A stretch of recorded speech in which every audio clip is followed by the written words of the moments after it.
Hi guys, welcome to my channel. My name is Susan and I am a mentor for spiritually awakening women. And this is my series. I've kind of dropped it for a while, but this is my series where I go through the major things I learned during my near-death experience, which happened in August of 2017.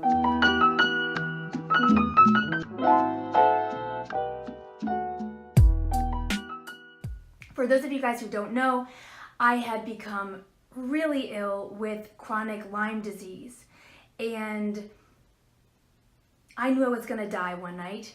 I was headed up the stairs, and this is a much longer story obviously, but my guides gave me the intuition that I had to get out of my body that night and get help. And I have astral traveled before for many years, but I'd never done it on command. So I had accepted it that night. But then with this intuition coming in, I was like, all right, I've got one last thing to try. And this series is what happened from that experience. There is a video, if you check my channel, there is a video that kind of goes through the entire experience, but this is a breakdown of my greatest realizations from this amazing experience. And this is number 8. And it kind of feeds off of number 7. And I'll just tell you that briefly. Number 7 was, without a doubt, I knew I could have just murdered someone. And I would have been greeted by God just the same.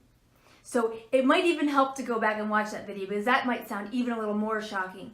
But to bring you guys into the experience a little more, because I haven't made one of these tapes in quite a while. So when I was with God for that portion of this journey, He appeared like endless beaming rays of golden light. That's what I took in. And I actually steeped in His presence, almost like a tea bag in a mug of tea.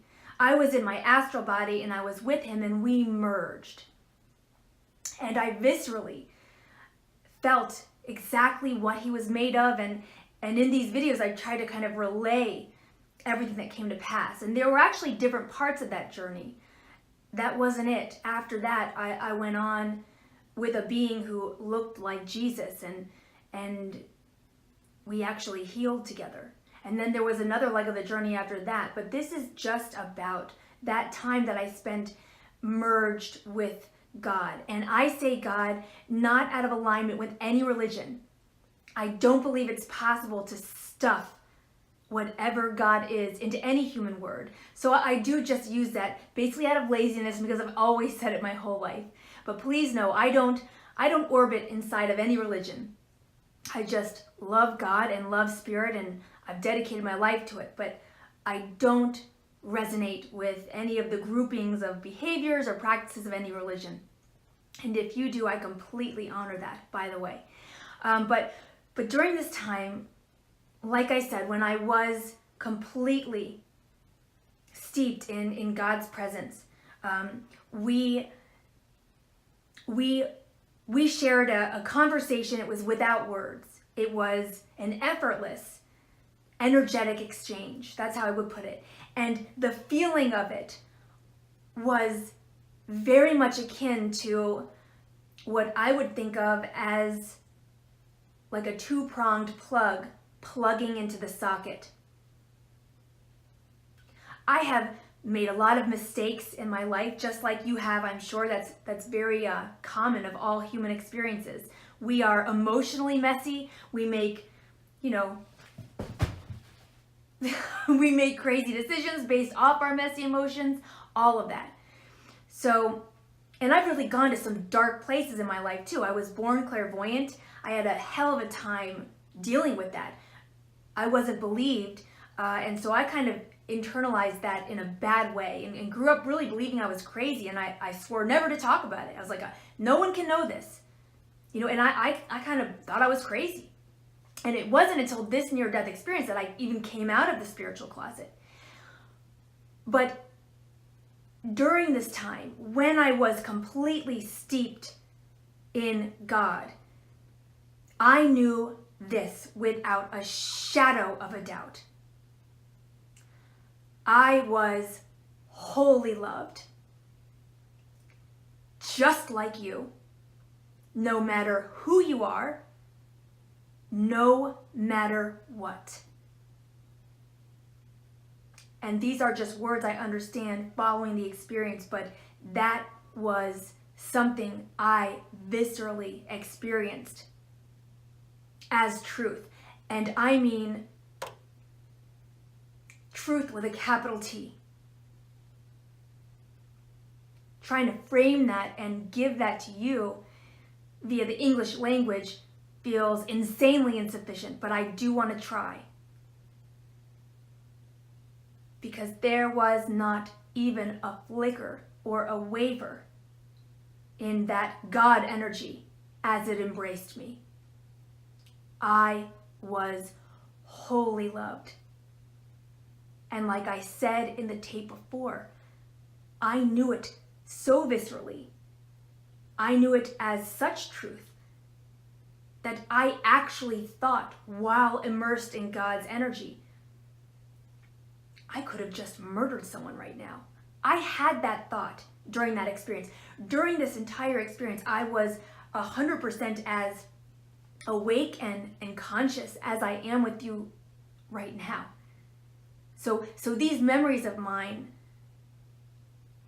they're not even like when you remember a dream, when you remember some fragments are clear and then others not so much. This entire experience was as if I was experiencing it completely awake. I was completely conscious.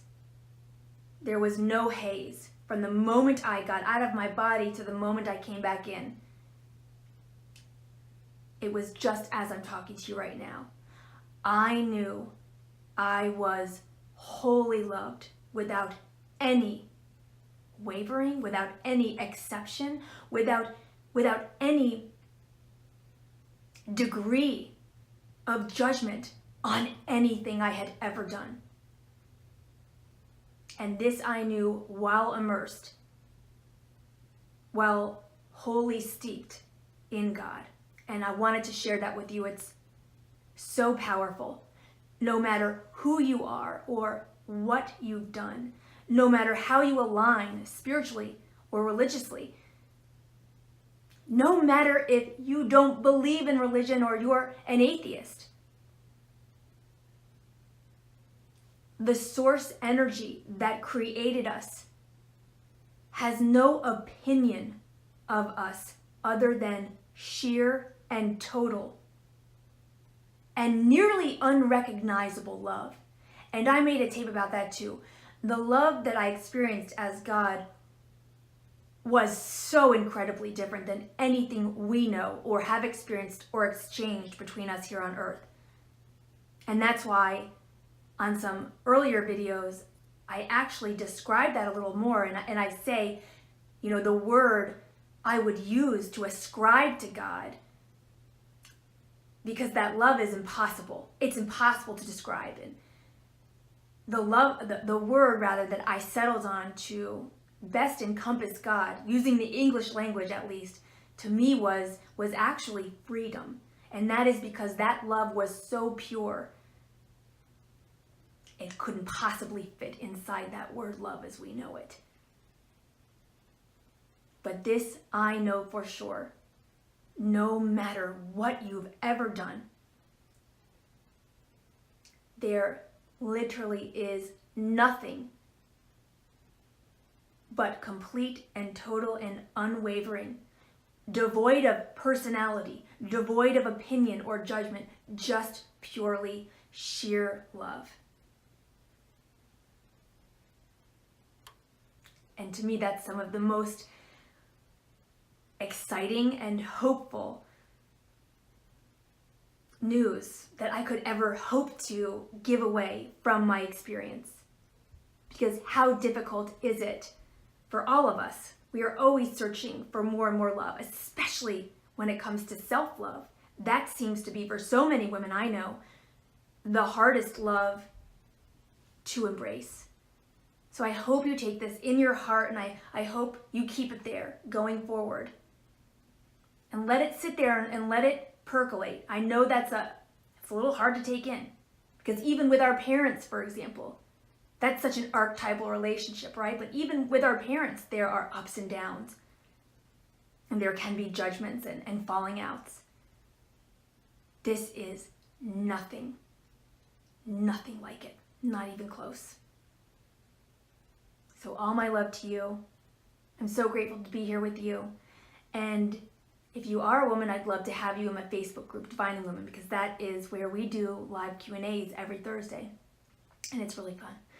So I love you guys. Thank you so much for listening. And please share this with anyone who you think might take heart from it and take inspiration from it. All my love to you, and see you soon.